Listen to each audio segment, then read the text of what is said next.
नमस्कार, मैं हूं सतीश कुमार। आप सभी का स्वागत है एग्जाम स्काई क्लासेस में।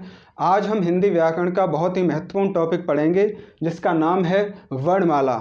हिंदी वर्णमाला हमारे प्रतियोगी परीक्षाओं के लिए बहुत ही महत्वपूर्ण टॉपिक है क्योंकि इसमें बहुत ही बारीक बारीक प्रश्न परीक्षाओं में पूछे जाते हैं और स्टूडेंट्स को उनके आंसर नहीं पता होते। इस वजह से या तो वो उन्हें छोड़ देते हैं या फिर उसका आंसर गलत कर देते हैं। ठीक है, आज हम इस तरीके से हिंदी वर्णमाला पढ़ेंगे कि आपको ये सारी चीज़ें याद हो जाने वाली हैं और इनके बारे में बहुत सी बारीक बारीक चीज़ें भी आप जान सकेंगे।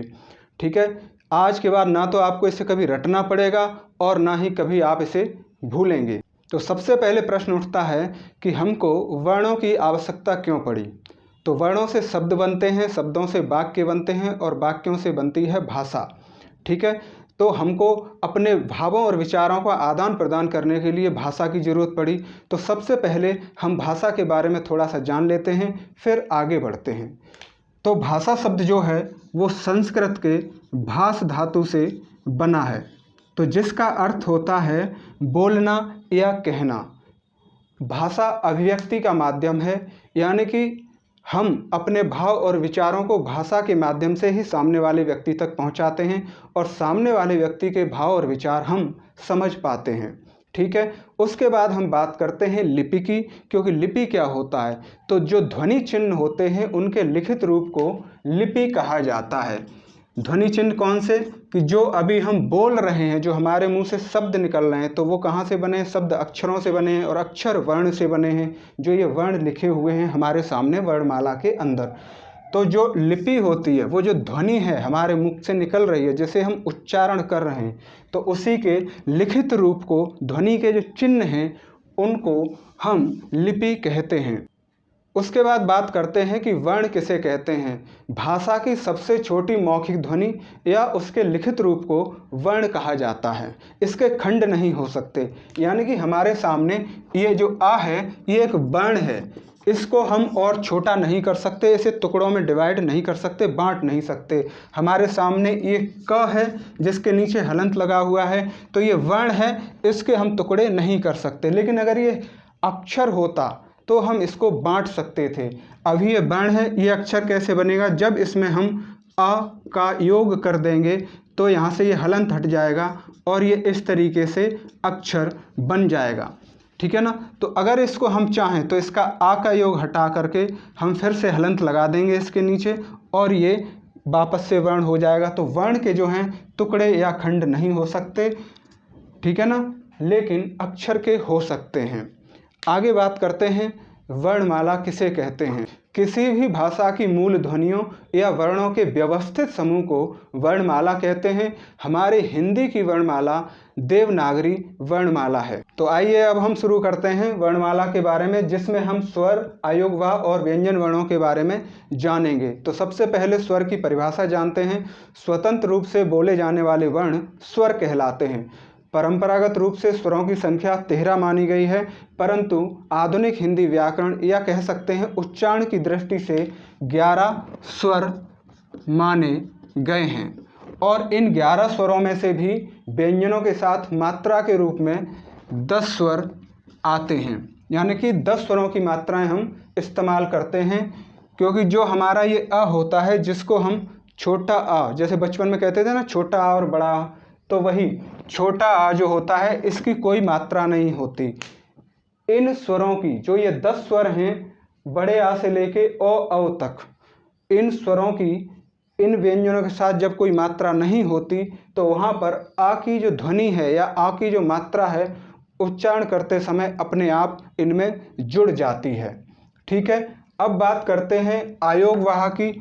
हमारे पास हिंदी वर्णमाला में 2 अयोगवाह हैं, जिसे अंग और अह कहते हैं। इनके नाम है अनुसार और अह का नाम है विसर्ग। ठीक है, तो अनुसार की जो मात्रा चिन्ह है वो होता है शिरोरेखा के ऊपर एक बिंदु और विसर्ग का जो मात्रा चिन्ह है वो खड़ी पाई के पीछे 2 बिंदु लगी हुई होती हैं। ठीक है, तो ये अयोगवाह कैसे हैं इनके बारे में हम थोड़ा सा जानते हैं। क्योंकि जो हमारे अयोगवाह हैं ना तो पूर्ण रूप से वो स्वर हैं और ना वो पूर्ण रूप से व्यंजन हैं, ये स्वर और व्यंजनों के योग से बने हैं। ठीक है, जैसा कि यहाँ पे लिखा हुआ है अयोग, यानी कि इस आ के योग से वहा, वहा मतलब यहाँ पर मतलब है बहन करना, यानी कि किसी चीज़ को ढोना या उसको झेलना या उसको अपने ऊपर उठाना, बहन करना। जैसे कोई किसी का खर्चा बहन करता है, जो आ है वो बहन कर रहा है किसका। अगर हम अनुस्वार की बात करें तो इसमें आ और हमारे ये पंचम वर्ण इनमें से कोई शामिल होते हैं तब हमारा अनुस्वार बनता है। और जो अह होता है जिसे हम विसर्ग कहते हैं, इसमें आ के साथ में ह का योग होता है तब ये अह बनता है। तो देखते हैं हम इनका प्रयोग कैसे होता है। जैसे एक शब्द होता है कंचन, तो कंचन में यहाँ पर ये अनुस्वार का बिंदु आता है। पंकज, पंकज में आता है पंख। ऐसे बहुत से शब्द हैं जहाँ पर अनुस्वार का बिंदु ऊपर लगा होता है। और विसर्ग के लिए देखते हैं, जैसे एक शब्द है किसी कार्य को द्वारा करने को या द्वारा चालू करने को कहते हैं, तो उसको कहा जाता है पुनः, यानी कि इस कार्य को पुनः करो। तो वहाँ पर भी आप देख सकते हैं विसर्ग आता है।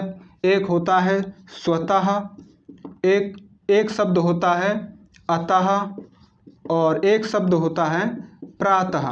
तो यहाँ पर आप देख सकते हैं विसर्ग का प्रयोग इस तरीके से होता है।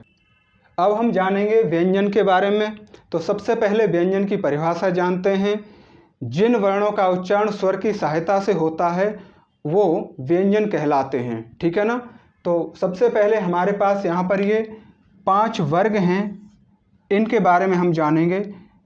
इनको स्पर्शी व्यंजन कहा जाता है, स्पर्शी व्यंजन इनको कहा जाता है, और इनको वर्गीय व्यंजन भी कहते हैं। स्पर्शी व्यंजन इनको इसलिए कहा जाता है कि जब भी हम इनका उच्चारण करते हैं तो उच्चारण करते समय हमारे मुख से निकलने वाली जो वायु है वो हमारे मुख के किसी हिस्से को स्पर्श करती हुई, छूती हुई, टच करती हुई बाहर निकलती है, जैसे कंठ को, तालु को, मूर्धा को, दंत को या ओष्ठों को। तो इसलिए इनको स्पर्शीय कहते हैं। और ये 5 वर्गों में बटे हुए हैं, इसलिए इनको वर्गीय व्यंजन कहते हैं। और प्रत्येक वर्ग में 5-5 वर्ण हैं, ठीक है ना। तो अब सबसे बड़ी बात आती है कि इनको याद कैसे रखा जाए, क्योंकि स्टूडेंट्स को परीक्षा में ये याद नहीं रहते हैं और जिसकी वजह से वो बहुत सारे प्रश्न के जो उत्तर हैं वो नहीं दे पाते हैं। तो आज हम इनको देखते हैं कि किस तरीके से हमें इन्हें याद रखना है। तो हम इनके 2 जोड़े बना लेते हैं। एक जोड़ा हम बना लेते हैं कचट का, एक जोड़ा हम बना लेते हैं तप का। अब इसको हम ध्यान से देखेंगे। जैसे हमने लिखा कचट और लिखा तप, तो इन शब्दों को अगर हम बोलें कचट तप, तो कुछ ऐसी ध्वनि उच्चरित होती है जैसे लगता है छल कपट, इस तरीके से। तो हम इन्हें याद रख पाएंगे कैसे कि मान लीजिए जाने अनजाने में किसी भूलवश हमसे कोई गलती हो गई है और उस गलती का हमको पश्चाताप है, यानी कि पश्चाताप है, इसकी वजह से हमारी आत्मा या हमारा अंतर्मन हमें अंदर ही अंदर कचोट रहा है। क्या कचोट रहा है कि हमसे गलती हुई है, हमें इसको सुधारना चाहिए, या हमें इस गलती के लिए किसी व्यक्ति से जिसका हमसे नुकसान हुआ है भूलवश या जैसे भी, उससे माफ़ी मांगनी चाहिए, ठीक है। तो क्या होता है, पश्चाताप करते हैं हम उसके लिए, ठीक है। तो जो हमारा मन हमें कचोट रहा है कि ये गलत हुआ है, तो उसको सुधारने के लिए हम क्या करते हैं, पश्चाताप करते हैं। तो पश्चाताप करने लोग बहुत से तपस्या करने जाते हैं, है ना, तपस्या करते हैं। तो इन दोनों चीज़ों से हमें याद रखना है, छल कपट से कचट और तपस्या या पश्चाताप से हमें तप याद रखना है। तो हम फिर क्या करते हैं, अपनी भूल सुधार करते हैं। तो इसी तरीके से हम याद रख पाएंगे कचट तप। तो का वर्ग हमारा है क ख ग घ अंग, चा वर्ग है हमारा, टा वर्ग है, ता और पा वर्ग है, ठीक है ना। तो यहाँ पर जो हमारा टा वर्ग है इसमें 2 और हैं, 2 सदस्य और हैं इस परिवार के, जिनको द्विगुण व्यंजन कहा जाता है और इनको उत्क्षिप्त भी कहा जाता है, ठीक है ना। तो द्विगुण इनको क्यों कहा जाता है, इसलिए क्योंकि ये 2 तरह के गुण लिए हुए हैं अपने आप में। ये इस रूप में भी हैं हिंदी वर्णमाला के अंदर और इस रूप में भी हैं, तो ये 2 तरह के गुण लिए हुए हैं। दूसरा, उत्क्षिप्त इसलिए कह सकते हैं इनको कि ये उत्पन्न भी इसी वर्णमाला में से हुए हैं और इन दोनों ड और ढ में से हुए और ये छिपे हुए भी इन्हीं में से थे। क्योंकि आपने देखा होगा कि पहले जो हमारी हिंदी वर्णमाला लिख के आती थी किताबों में, तो उनमें ये नहीं होते थे, ठीक है ना, केवल इतनी ही होती थी। तो जब इतनी होती थी तो क्या इनकी आवश्यकता हमको नहीं पड़ती थी? बिल्कुल आवश्यकता पड़ती थी। जब हम लड़ाई लिखेंगे तो लड़ाई में इसका प्रयोग होगा, ये आप देख सकते हैं। और जब हम पढ़ाई लिखेंगे तो पढ़ाई में इसका प्रयोग होगा। तो पहले पढ़ाई नहीं होती थी कि लड़ाई नहीं होती थी, दोनों ही चीज़ें होती थी और हम इसका प्रयोग करते थे। बस इन दोनों जो वर्ण हैं इनको इस वर्णमाला में स्थान प्राप्त नहीं था, इसलिए ये इसमें लिखे हुए नहीं आते थे। अब एक प्रश्न अक्सर परीक्षा में पूछा जाता है कि हिंदी वर्णमाला में कुल कितने वर्ण हैं, तो उसका आंसर है 52, यानी कि 52 वर्ण हैं। क्योंकि आप अगर देखेंगे पूरा, एक हमारा जो श्र है ये इसमें जुड़ गया है संयुक्त व्यंजन में, और एक हमारा जो ये है द्विगुण या उत्क्षिप्त व्यंजन में ये 2 वर्ण हमारे बढ़ जाते हैं। तो हमारे संयुक्त व्यंजन जो हैं वो ये 3 हैं। श्र हमारा एक मिश्र वर्ण है जिसके बारे में अभी हम आगे जानेंगे। तो इनके बारे में थोड़ा सा हम बात कर लेते हैं, जानते हैं आगे कि ये जो दोनों हैं हमारे, जो पढ़ाई और लड़ाई में जिनका प्रयोग होता है, ये डा है और ये ढा है, ये ड़ा है और ड़ा, इन दोनों का जो प्रयोग होता है ये दोनों क्या हैं? सघोष हैं। ये प्रश्न अक्सर परीक्षा में पूछा जाता है। और उसके बाद दोनों मूर्धा हैं, ठीक है ना। मूर्धा मतलब जब हम इनका उच्चारण करते हैं तो इनका स्पर्श कहाँ होता है मुख के अंदर, क्योंकि हमारा का वर्ग कंठ है। मैं लिख देता हूँ यहाँ पर, ये कंठ है इसका उच्चारण स्थान, और हमारा इसका है तालु, इसका है मूर्धा, और इसका है दंत्य, और इसके बाद प वर्ग हमारा जो है वो है हमारा ओष्ठ। तो अक्सर परीक्षाओं में ये भी पूछे जाते हैं, क्योंकि जब हम इनको उच्चारण करते हैं तो इनका उच्चारण स्थान कहाँ पर है, क्या है। तो क वर्ग का कंठ है उच्चारण स्थान, च वर्ग का तालु है, और ट वर्ग का मूर्धा है, त वर्ग का दंत्य है, और प वर्ग का ओष्ठ है, ठीक है। तो हमारे इस तरीके से ये जो दोनों ये द्विगुण व्यंजन हैं ये हमारे मूर्धा हैं। दूसरा जो हमारा ये पहले वाला है इसको हम यहाँ लिख लेते हैं,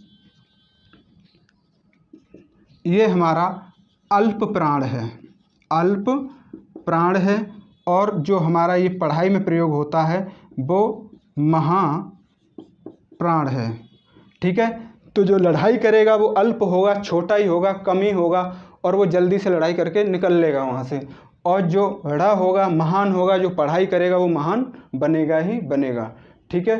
तो अब हम आगे चलते हैं अपने अंतःस्थ व्यंजन की ओर, क्योंकि हमें इसे याद रखना है और जानना है कि हम इसको कैसे याद रख सकते हैं कि अंतःस्थ कौन से होते हैं। अक्सर स्टूडेंट अंतःस्थ और ऊष्म के बीच में भ्रमित हो जाते हैं परीक्षा के टाइम में, लेकिन आज के बाद आप कभी नहीं भूलोगे। देखो इसमें 2 शब्द दिखाई दे रहे हैं अंतःस्थ में, अंत और सथ, यानी कि हम इसका मान लेते हैं अंत और सथ मतलब साथ, और इसको पूरा कर दें तो ठीक है ना। तो अंत तक साथ जो निभाए या निभाने वाला हो, ठीक है। तो इसको हम 2 जोड़े में देखते हैं, एक हो गया या और र, और हमारा ला और वा, ठीक है। तो अंतःस्थ वर्ण जो होते हैं हमारे 4 होते हैं, य र ल व, इनको हमने 2 जोड़ों में बांट दिया। पहला है यर, दूसरा है लव। तो हम जान सकते हैं इससे अंतस्थ यानी कि अंत तक जो साथ निभाए। तो यारी दोस्ती का, प्रेम का कभी अंत नहीं होता है। जैसे भगवान श्री कृष्ण और सुदामा जी की जो मित्रता थी वो उससे हम समझ सकते हैं। अब हम बात करते हैं ऊष्म व्यंजन की। तो ऊष्म में हैं हमारे ये तीनों सा और ह। तो अक्सर बच्चे इनका क्रम भूल जाते हैं कि अगर हम ऊष्म व्यंजन में लिख रहे हैं या पढ़ रहे हैं या परीक्षा में पूछ लिया गया तो हम कौन से को पहले लिखेंगे, कौन से को बाद में लिखेंगे और बीच में कौन सा आएगा। तो क्रम आप कभी नहीं भूलेंगे और ये भी आप याद रखेंगे कि ये जो 4 वर्ण हैं ये ऊष्म के हैं। तो देखो पहले हमने शपथ ली, ठीक है ना, कि हमने पहले शपथ ली कि हम कोई गलत काम नहीं करें, क्योंकि अभी यहाँ की थी ना, आत्मा कचोट रही थी तो पश्चाताप किया कि कोई गलत काम अब नहीं करेंगे, तपस्या की हमने, ठीक है ना। तो क्या हुआ कि हमने शपथ ली कि हम कोई गलत कार्य नहीं करेंगे। उसके बाद में हमने जाने अनजाने षड्यंत्र रच दिया। अब हमने भाई शपथ ली थी कि हम गलत काम नहीं करेंगे, फिर भी गलत काम के षड्यंत्र में फंस गए। तो क्या हुआ, सांप ने काट लिया, ठीक है। अब क्या है, सबसे बड़ी बात यह है कि जब भी पूछ ले कि ऊष्म वर्ण कौन सा है इनमें से, या ऊष्म वर्ण कौन कौन से होते हैं, कैसे भी प्रश्न परीक्षा में पूछ ले, तो देखो सबसे बड़ी पहचान तो इसकी इन्हीं के अंदर है। आप ये वाला देखें श, और वही ऊष्म में बीच में ये बना हुआ है, यहाँ पे आप देख सकते हैं। तो ये कह रहा है कि मैं और मेरे ये दोनों साथी, यानी कि ये वाला श शपथ वाला भी और ये सांप सपेरा वाला भी सांप, दोनों इस षड्यंत्र में शामिल हैं। फिर से समझिए, ये कह रहा है बीच वाला सा, देखो ऊष्म मिल गया, परीक्षा में आपसे कैसे भी पूछेगा तो ऊष्म शब्द तो आएगा ही।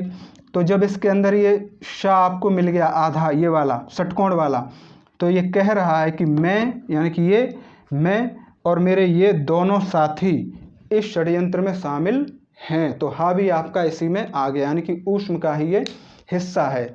उसके बाद बात करते हैं संयुक्त की। तो संयुक्त हमारे होते हैं श, त्र, ज्ञ और श्र। तो ये तीन हमारे जो हैं वो संयुक्त व्यंजन कहलाते हैं। और जो श्र है हमारा, जिससे हम लिखते हैं श्रीमान या श्रीमती, है ना, या फिर श्रम लिखते हैं या श्रमिक लिखते हैं। तो ये हमारा जो श्र है, ये क्या है, हमारा मिश्र वर्ण है, मिश्र वर्ण है, ठीक है ना। तो ये हमने हिंदी के बारे में जाना, और ये जाना कि हम इनको कैसे याद रख सकते हैं, और बहुत सी छोटी छोटी बातों को हमने जाना। तो अगले वीडियो में हम मिलते हैं स्वरों की पूरी जानकारी विस्तार से लेके। तब तक के लिए आप अपना ख्याल रखें, स्वस्थ रहें, खुश रहें। नमस्कार, जय हिंद।